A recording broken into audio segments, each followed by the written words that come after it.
So, Ravi, welcome to the Leadermorphosis podcast, take two. Thanks for being here. I thought, because you're such a multifaceted person, maybe you could describe for listeners who don't know you, what is it that you do? How do you describe what you do and who you are? Yeah, great question. Uh, well, I always start this with my going back to my parents because I owe a lot to them for who I am today. So I like to say that I am a child of hippie environmentalist parents who was born in Brazil in the deep countryside. I had the privilege to grow in contact with nature and having parents who since my early childhood, exposed me to the most amazing social technologies. But as any good teenager, at some point I rebelled against my parents and decided to study to become a computer network engineer. My mom would cry and question, why did I choose to do that? And eventually she actually convinced me I should focus on my talent as a guitarist and composer. So in the middle of the process, I gave up on this idea of network engineering and decided to dedicate my energy to music. And with music, I have traveled the world and discovered my passion for facilitation, collaboration, social design. Well, as you can see, I'm curious about many things. Today, I am a digital nomad who has traveled the world for 8 years with lots of curiosity about everything related to collaboration. Uh, I like to see myself as a multi-potential being. Well, actually, everyone is a multi-potential being for me. But I decided to embrace this idea that I don't need to super specialize in anything in my life. And in my few years of existence, I had an intense relationship with organic agriculture, bioarchitecture, carpentry, so on and so on. And more recently, with Jungian psychology. I started a post graduation on that matter. I like to brew my own beer. I like to grow mushrooms. I also love cooking. But for the last years, my energy has been invested in organizational design with a focus on self management. This is basically the great umbrella that brings together some of the themes that I'm most interested. Things like network and complexity science, systems thinking, systems mapping, ecology, sociology, psychology, and of course, philosophy. So, well, if I would have to give a name to my favorite persona, the way I would present myself to myself and to others, I would say that for the moment, because this is always changing, I am a social hacktivist. I interact with social systems looking for breaches to foster win-win-win relationships. And I like to think that I do that with a hacker approach because I always find non-linear ways to provoke intentional change, or at least I think I do. The activism part is related to my work with the corporate world, where I try to help organizations to work without bosses. And I also try to help bosses to distribute power to liberating structures that are going to actually enable collaboration. Well, I think this is basically the temporary story I tell about myself to me and to others. Yeah, it's really good. It's almost as if it's so articulate. It's like you're reading from a script, except you're not, because I can see that you're just speaking from the heart. So you've much better described what you do than I ever describe what I do. I did had the chance of rehearsing this script in my last 5 years. So yeah. Yeah, well, that's good. So what is energizing you at the moment? What's your kind of latest project or projects that are giving you energy? Well, right now I am an active collaborator at this networked organization, which is called Target Teal. I act as a consultant there, and basically we do what I just described. We help organizations to work without bosses and not just living this empty space where leadership is now distributed into liberating structures, but also helping these bosses to find their own place in this kind of working environment, right? So they are not anymore the kind of people who are just approving things or giving feedback and telling how much people we earn in the next semester or this kind of stuff. So this is really where my energy is at the moment. I am also, I am always divided working with social matters, social subjects, and with social institutions, usually governmental ones or NGOs. This is what I like to do with my free time, and I try to subsidize my work with my social work, working with corporates. Those who have more, they will finance those who have less, and this is basically where my energy is at now. So I am trying to deliver this thing that we call self-management to all sorts of organizations. And so I have been working a lot with hybrid systems where you have organizations which are still operating in a hierarchical setting, but they have a part of it running on self-management and experiencing and seeing if they're going to make the transition or not. Another thing that I'm doing a lot now is working with systems mapping, and this is really embedded in my whole work with organizational design. I love maps. I am totally in love with them. Since I decided I was going to travel the world, I fell in love with all sorts of maps. And I realized that they are really useful as well to deal with complex environments and social systems and this kind of stuff. So my geek capabilities that I have acquired studying to be a network engineer, they're being very well used now to systems mapping, where I usually involve people together and we do these participatory processes to observe the systems where we are inserted in and to design experiments and interventions to that. This is basically where my energy is at the moment. I'm curious what you've been learning about working with hybrid organizations then. Like, how does it work? Because a lot of people share with me that they're skeptical about whether that can really work, where you have like maybe a hierarchical organization with self-managing system within it. So what have you learned about how to do that in a good way? Yeah, well, I don't know if it's in a good way. I am also very skeptical about it. What I don't know. What brings me to this field is first, I don't think we as people who are working to spread these working practices, I don't think we should work only with those who are already converted. Uh, and Target Tail as a brand has developed a lot, and fortunately, we have been calling attention from these uh, orange organizations. Let's put it like that. We have lots of them coming to us and asking for consultancy, this kind of stuff. And of course, we my strategy usually working with in this kind of organizational setting is to make the person to give up on doing it. So usually I try to scare them a lot, like you will not be able anymore to centralize power. If you start playing the game, you gotta play by the rules and blah blah blah. And then after we do like a long process of shocking people and saying like this is not going to be easy, you gotta know where you're putting yourself at.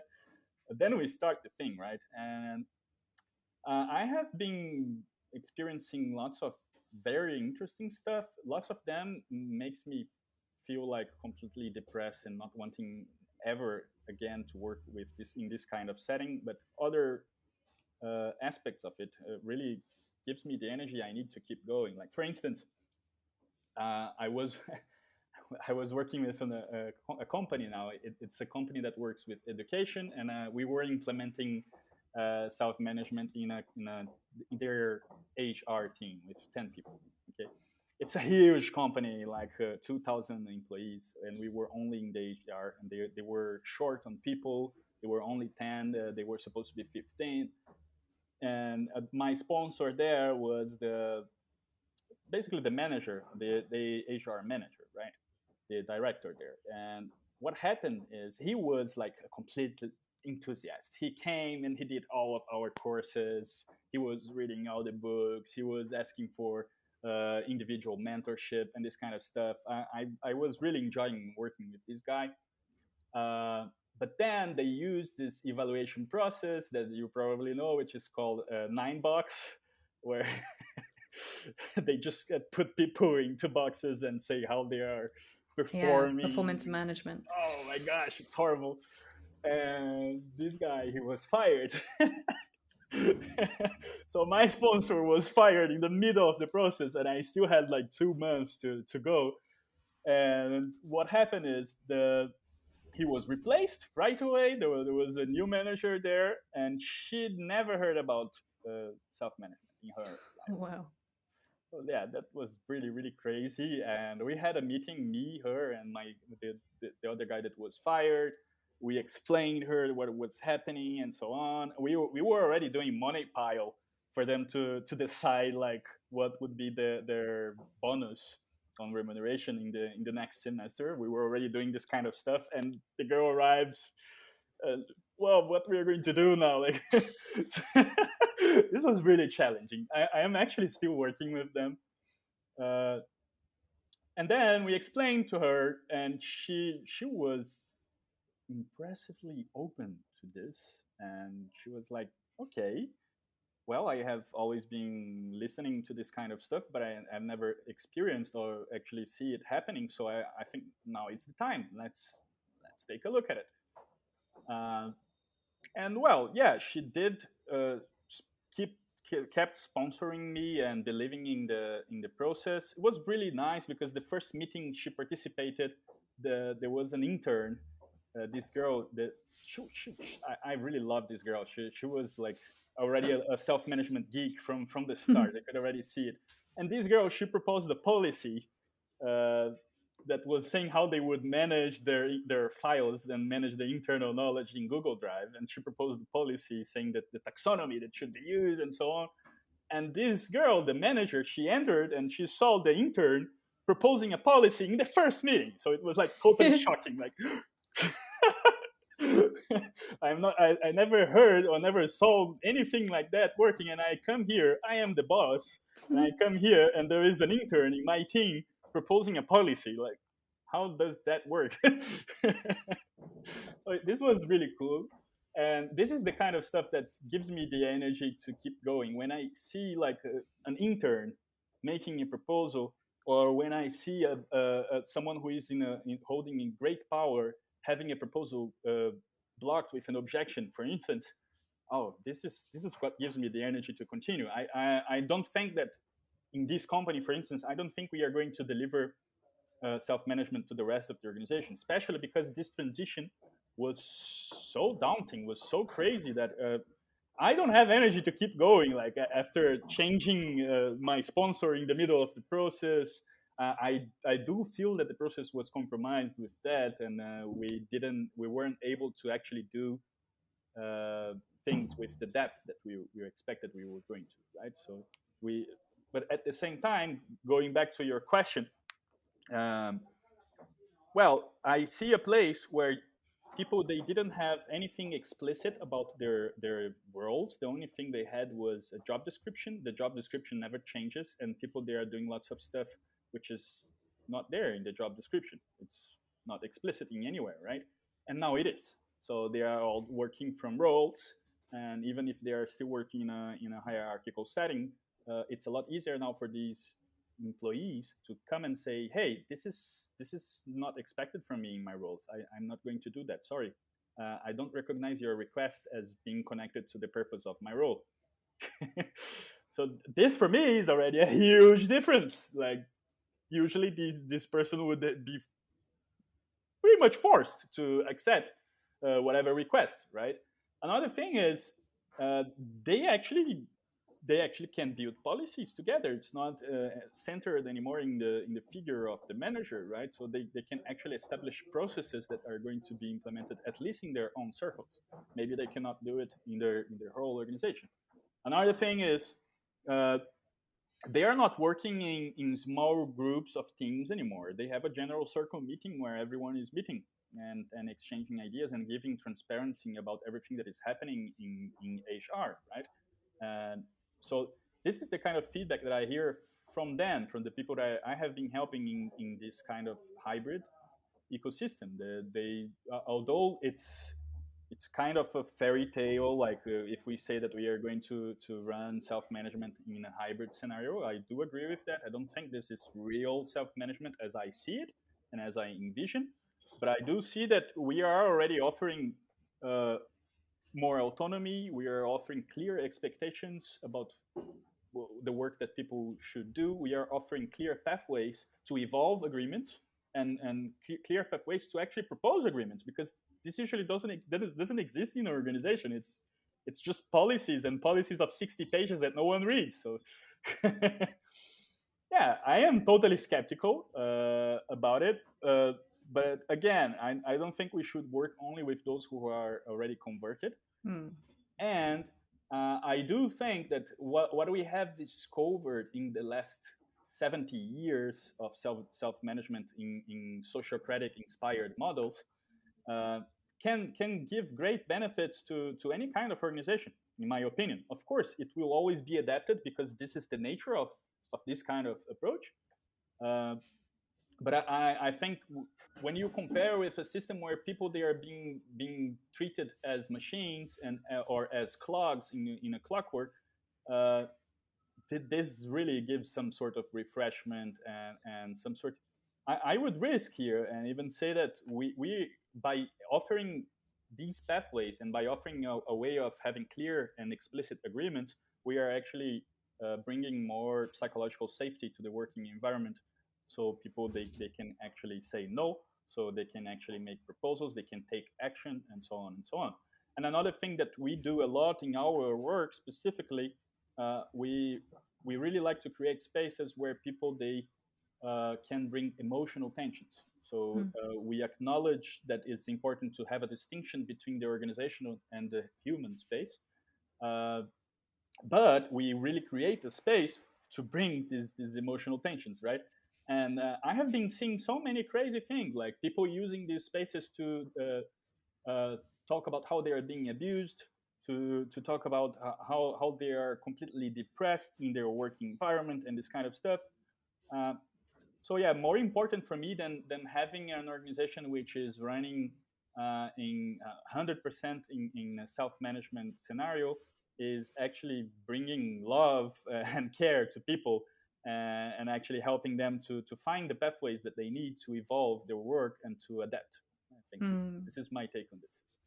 Yeah, I love that. I'm really inspired by what you say about let's not only work with the converts and that the journey is more important than the destination ultimately.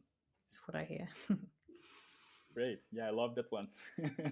And I think you were starting to allude to, I think, social technology that I know you've been part of developing and playing around with, which has come out of Target Teal called Organic Organization or O2, which is, as I understand it, kind of a fork of sociocracy and holacracy. And I was really excited when you first told me about this. And I think listeners will be really curious to hear, how is it different from sociocracy and holacracy? Yeah. Yeah, well, this is I am trying to write this article differentiating the three for 2 years now. So no Because pressure then. yeah, it's so subtle that sometimes I need to write like 10 pages to explain this subtlety. But yeah, let's go with that. So organic organizations is basically, as you said, it's a fork, a lot more of holacracy than actual sociocracy. But I mean, we can look at holacracy as a fork of sociocracy. Uh, so we have the basic principles there, right? We have circles, we have consent decision making, we have elections, and as we come we have elections, consent decision making elections, and as we come from a more holocratic approach, we also have roles. It's everything role based, right?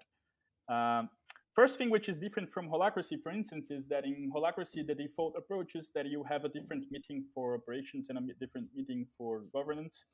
And here we have everything in the same meeting, but we have different modes.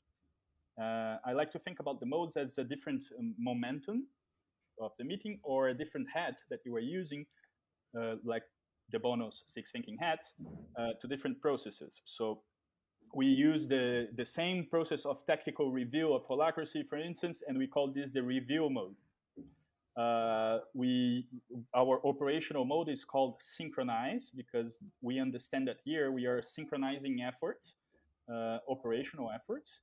We call our governance meetings of the adapt mode, because you are adapting the structure, right? And then we have another meeting mode, which is the care mode, which for me is the biggest difference between O2, organic organizations, and holacracy and sociocracy. This would be the biggest difference.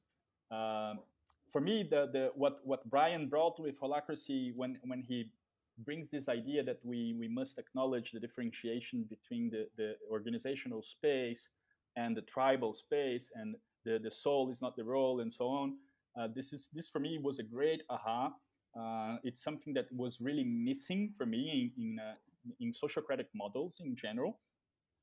But when we started trying out with this, well, it didn't work well, because especially in Brazil, like people in Brazil, they are Latin and they are very, very, very like emotional. So like if you go and say, "Hey, from which role are you bringing this?" and no, you're not bringing from any role, so I'm not going to process your attention. This is never going to work, you know. The people are just going to scream and what? So yeah, it was a group of women actually, and I think it's very important to say that, because I mean who else would bring this kind of intervention to organization design? We need women to do that, right? So they started developing what they would call the emotional backlog. And they started using this a lot. So you had Nara, Hut, Andrade, and Tanya building this, and then they started sharing this with people from Targetil.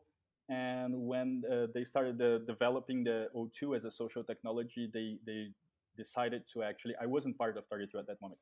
They decided to actually integrate the care mode as something explicit, because if we acknowledge that that this tribal space is also important, we want to make explicit that we have in our meta agreements, which is equivalent to the constitution of holacracy, we have this explicitly laid down in a way that anyone can invoke a care mode at any moment, right? And what we do in the modes, we also learned a lot with liberating structures and sociocracy 3.0, taking this idea from Christopher Alexander of the pattern language. And what we do is that you have these different meeting modes, and then you use different patterns inside the modes, right? So inside the care mode, for instance, you could use a ZAG forum, you could use restorative circles, you could use imago dialogue, you could use the nonviolent communication deck cards and play an emotional poker game with them, so on and so on. So the facilitator will be able to choose the different patterns it's going to be applied in specific mode. This is something which is very different from holacracy, because holacracy is known for having very rigid facilitation and for having like a very specific expectations about how things are going to be facilitated. And in O2, it's the facilitator's authority. If you are facilitating, you decide. And that's usually one of the things that people who come from holacracy, they say like, "Oh my gosh, you are so smooth here." It's so much easier now. And at the same time, it's not as loose as it is in sociocracy, because I mean, in sociocracy, you don't actually have like a constitution. You have this thing which is being passed over generations, that you go and learn in a mouth-to-mouth basis with people. Of course, there are many books written about it, but it's not as pragmatic as it was proposed by holacracy or even S3, right? Uh, so yeah, I mean, you have a lot more freedom to improvise than you would have in holacracy as a facilitator, but it's a lot more structured than what you would have in sociocracy. Mm. So this is a way of putting things, right? And well, what else can I say about it? We, different from sociocracy, we also use validation criteria for objections. We inspired ourselves pretty much in the same criteria of holacracy. We found that this is very important because one of the things I felt, I started working mainly with sociocracy, and one of the things I felt was really different is that first, in sociocracy, in the sociocratic circle method, not in S3, you don't have the concept of tensions, right? And for those of you who are listening and maybe you are not aware with that, tension, it's a very common concept for who works with S3 or holacracy, which means basically the difference between the reality you perceive now and the reality you desire, right?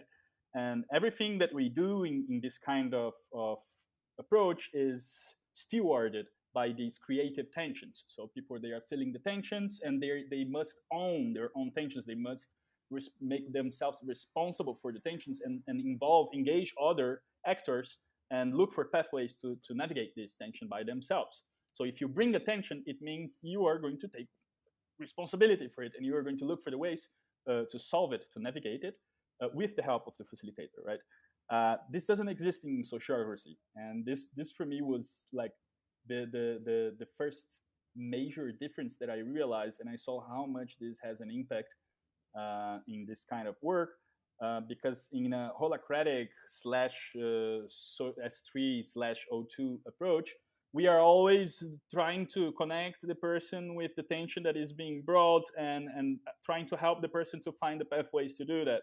While in sociocracy, there is absolutely no recommendation about this and nothing being talked about this at all. Like you don't even hear about the term tension unless it's like in the general way that we talk about it, like, oh, I'm a bit tense.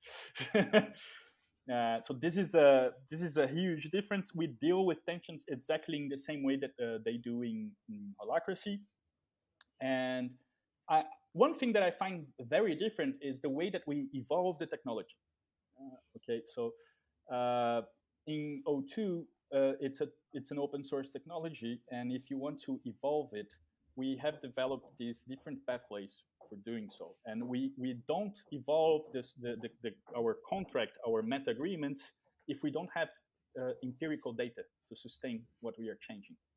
And when you look at the development of holacracy, of course, there is a lot of empirical data there as well. But if you go on GitHub, you'll see basically Brian making lots of comments and saying his concerns and looking for reactions from the community and so on. But he's ultimately kind of doing the updates there, right? While here, we are asking for people that anyone can propose changes. And if you want to propose a change, we are going to ask you to start first with what we call a patch. So a patch, it's an amendment that you can do to the meta agreements, and you can try it out for a while and see if it works. So for instance, right now I have a patch, which is another meeting mode that I call the play mode. In play mode, we are not concerned about work, about operations, about governance. We are not concerned about talking about hard conflict situations. We are only concerned about playing.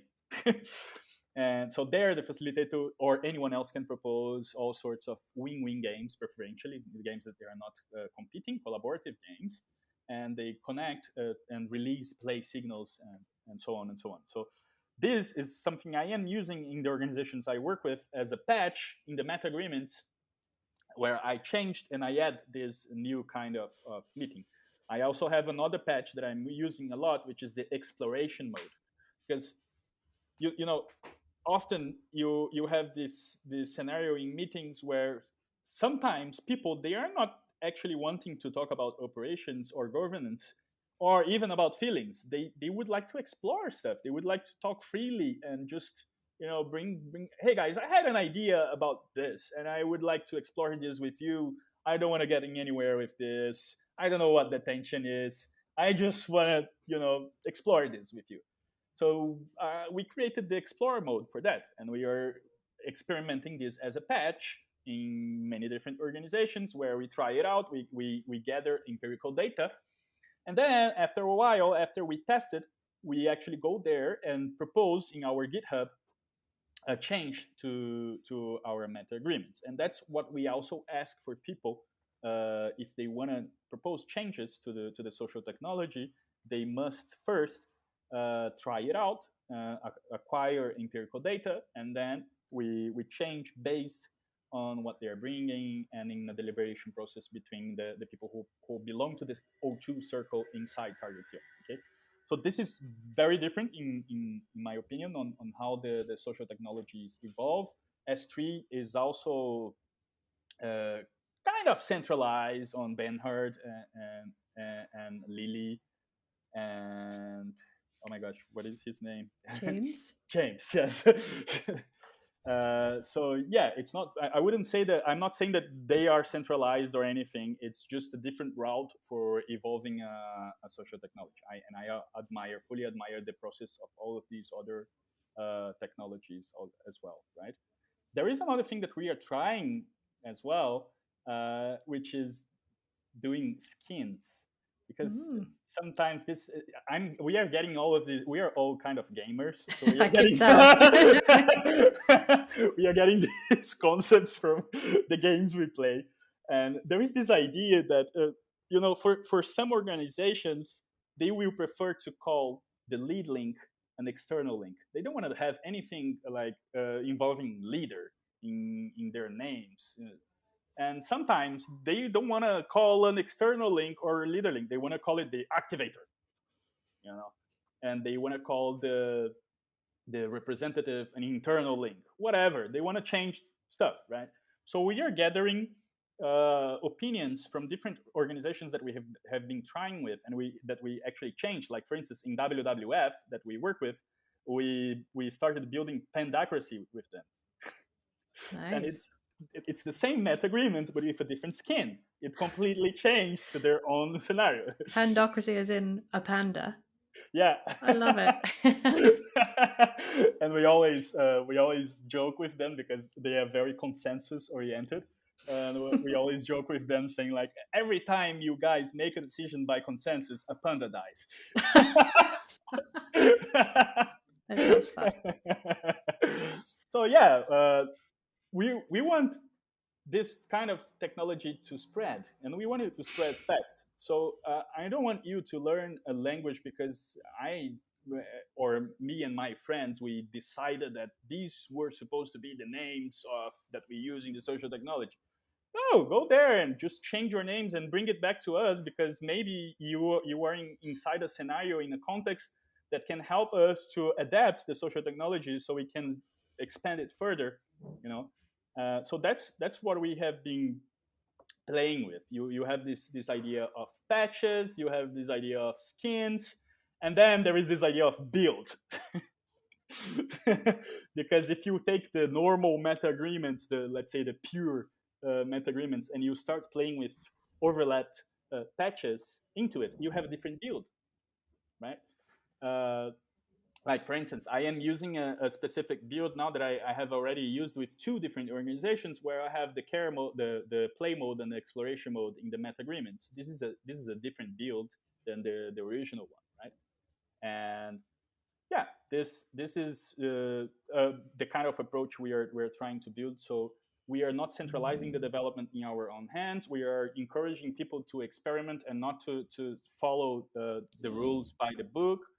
And I like to think that this is very different from similar social technologies, where they're usually a bit more centralizing their own creators, and they're a bit more prescriptive, per se.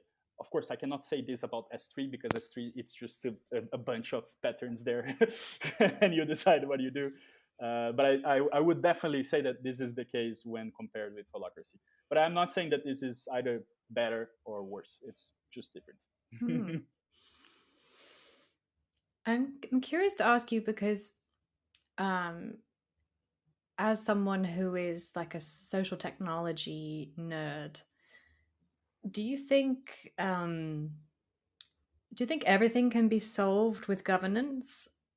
Because it sounds like because my hat is coming from, I do a lot of trainings in skills and mindset shifts that I find are really helpful to develop and practice in order for self management to work better, to be more conscious about how we're showing up and things like that. But do you think if you do you think that there's a value in that, or do you think if you have a really good social technology like O2 with those different modes, that takes care of a lot of that? So like because you have a facilitator and patterns that sort of bring out those behaviors, or do you think there is also something about um our blind spots and sort of developing skills or kind of becoming aware of our assumptions and things like that? Oh yeah, we are getting to a very hot topic for me. uh, well, no, definitely. I don't think anything can be solved with a single anything. So let's start from there. And then, I have a lot of resistance with delivering only trainings. Mm. Um, so usually my approach is, and this is the kind of request I receive the most, and we receive the most as a consultancy organization, right? Especially in the end of the year where they need to burn their budgets, and we need trainings. We gotta use the budget Yeah. from this year, or else we cannot use in the next year. Please help us. Can Can you I do pay you half this a year? day of feedback Exactly. training? Half a day? Oh, okay. So yeah, what I usually try to do there, I like to look at this kind of experiences and this kind of at trainings and workshops and this kind of stuff. I like to look at this as rite of passages. It's a moment where you bring everyone together and you build a very powerful container, so you can start something. But if you only go there and you build this very powerful container and you do all of this ritual and then you leave, well, nothing is going to happen, obviously. This is what usually happens. I have been giving training for 10 years now. And, well, I can say for experience that the organizations that I didn't stay there and I went back there after a while to ask, hey, did you do anything with that? No, we didn't, of course. um, so yeah, I think there is a thing on trying to raise awareness, to build a strong container, and to work directly in this mindset aspect. Uh, but I would say that working specifically trying to change people's mindset first, for me, this is not going to happen with trainings. We need something else to go there. I think trainings and workshops, they're very good to give a kickstart on this, to build the container, to make the ritual, and so on. And then we keep going. And then I wouldn't say it's necessarily about governance, but for me, if you only have a new worldview, a new mindset being brought, and you don't have structures that are going Mhm. to support this, it's very unlikely that change is actually going to manifest, right? So my approach for this, it's usually what I tell my clients is, I don't want to offer you a workshop and just get your money and go away. If we are working together, I would like to propose something that, okay, we do the workshops, but then we have a follow up, and we have an intense follow up where I am going to be inside your organization, and we are going to design experiments together with these people. We are going to have mentorships and this kind of stuff. So it's not only about a workshop. It's not only about a single experience. We use the experience as a, I don't know, as leverage, as a way of building this container so we can keep going. Uh, but yeah, this is actually one of my biggest critiques to the world, to the consultancy world in general. Like, I think we can keep going with these ideas of workshops and trainings, but can't we connect these trainings and workshops with something that is actually going to have an impact in the structure? Because if we only go there and offer like a 2 days immersion for some people in our organization and then we leave, I find it very hard to actually unfold into something. Yeah, that's kind of music to my ears because I think for me it's like both and, not either or. That I'm generally working in the world of skills and mindset sort of training and practice, but I'm doing that mostly with organizations that have already done stuff with structures and processes, or I might connect them with or advise them on structures and processes because I think you need both. And I'm not really attached to in which order you do it or how you do it or with which social technology or whatever, but I think it's interesting. I just read a lot of absolutist opinions where it's like it's only about this or it's only about that and it's all about this or it's all about that. So yeah, I think we're on the same page. Nice. We are not going to a fight now. No, is there a fight mode? No, we would have to open a care mode for this.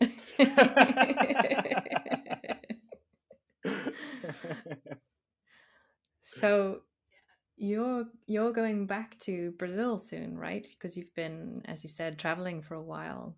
Um, what are your thoughts about that? Are you kind of going to be bringing everything that you've learned and applying it back in your homeland, or Hmm. Yeah. Well, it has been 6 years. I am out of home, and I I did learn a lot in this time.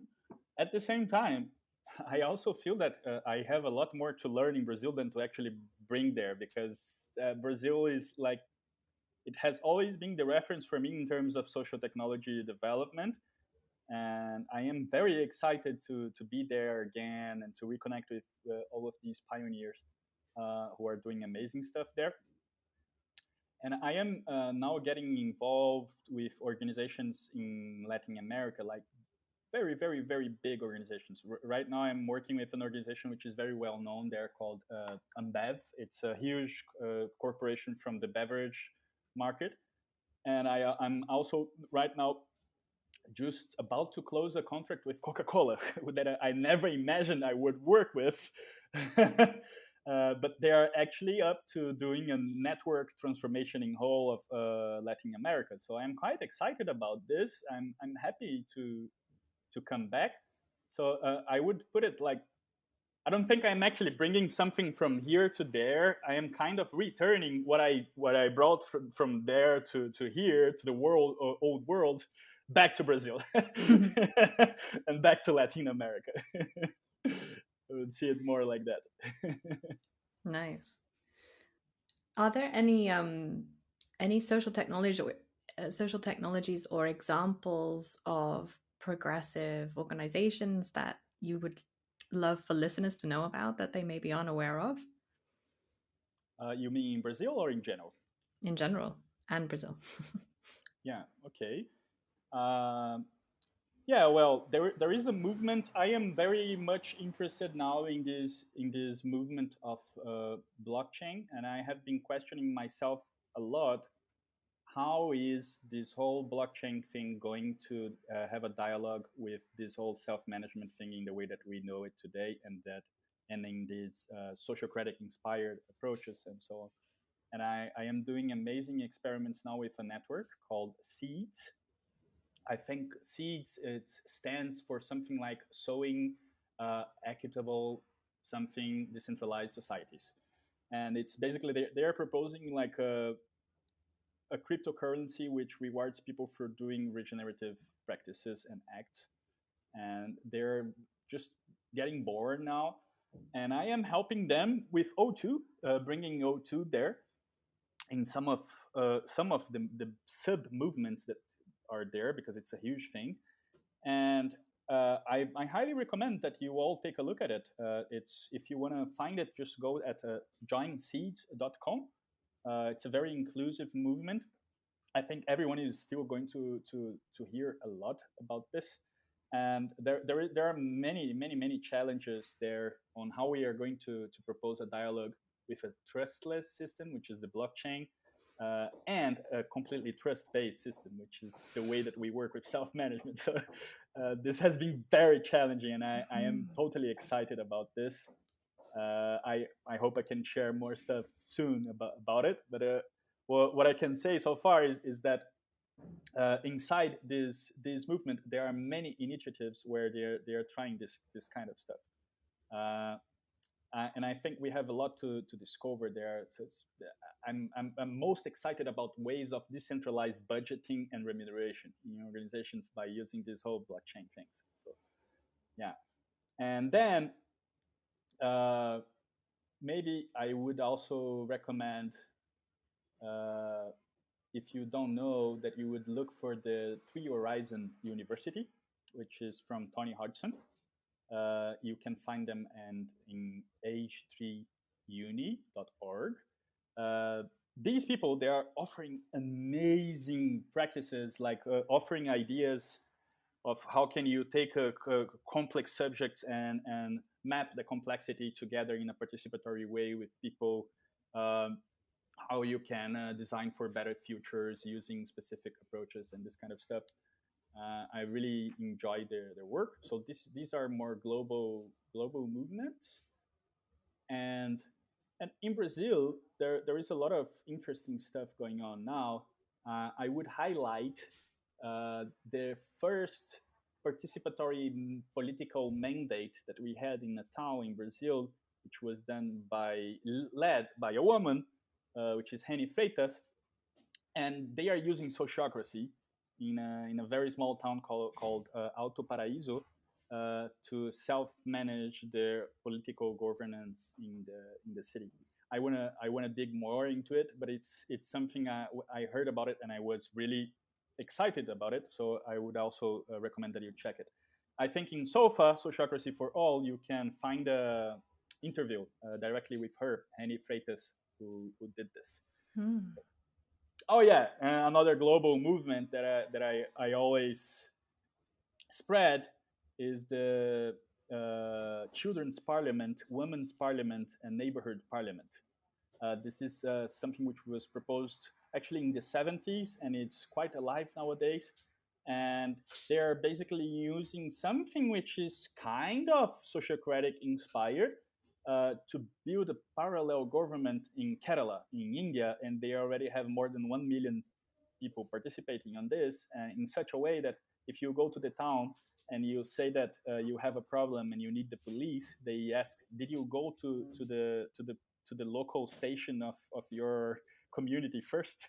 So they really created like a parallel governance system, and it's very easy to find. You can also find an interview with Edwin on Sofa as well. Actually, I totally recommend Edwin as an interviewee here for Leadermorphosis as well. He's a very good take. Mm. Yeah, thank you. Actually, that's kind of reminded me because it's been on my radar for a while. That's awesome. Thank you. Well, we're sort of wrapping up, sadly, even though I know we could talk for hours more. What sort of tips for the journey would you share with listeners who are exploring self management, or maybe they're interested in playing around with O2, or yeah, what would you share? Yeah, well,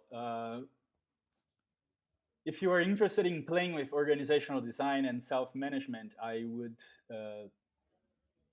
ask you to be very careful with the inferences that you make about the social systems that you observe, that you would try not to replicate things that you have seen working somewhere else, as if you could just make like a Control C, Control V.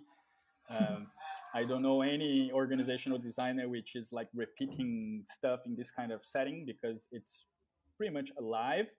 So yeah, this would be my first advice. And then if you are inside an organization, an hierarchical organization, and you would like to experiment with this kind of stuff, um, I have a good news for you. You don't necessarily need permission from your bosses to start implementing experiments in your organization. We actually have an approach for that, which that we call cultural hacking, where we try to help people to design interventions without permission in organizations. So you can take a look at our resources. We have been writing a lot about this. We love to publish our social technologies in a way that anyone can have access to it without being present in our workshops and so on. And if you want to learn more about O2, There is a section about it in our website, targettil.com /en. Then you go to the English version. And there you can read the meta agreements, which is basically, this is the social technology. It's the meta agreements. And we also have a pattern library, that patterns that you can use in different modes, meeting modes. We have an ebook where you have a commented version of the meta agreements, and you can actually understand what is happening. Because if you only read the meta agreements, it's a 10 pages document, and you will probably not learn by reading the meta agreements. It's like when Brian says, like, don't try to apply holacracy by reading the Constitution. We would say the same for sure. And oh yeah, and I hope that next year, probably in the next year, I don't know, depends on when you are listening to this. We are recording this in 2021. So in 2022, in the first semester, we want to launch the O2 workshop in English. So you can also join us for that. Go there, subscribing our newsletter, and I think that's it. Awesome. Thank you so much. I'm so excited to have had the chance to talk to you, and I just love your enthusiasm and your way of being. It's like such a good example of how this stuff doesn't need to be serious, you know, that it's can be fun and playful and experimental, and you're such an embodiment of that. Oh, thank you so much, Lisa. I'm totally. I loved that we were able to make a second take on it. Um, I'm also very grateful for the invitation. I listen this podcast a lot, so for me it's very funny to to actually be talking with you.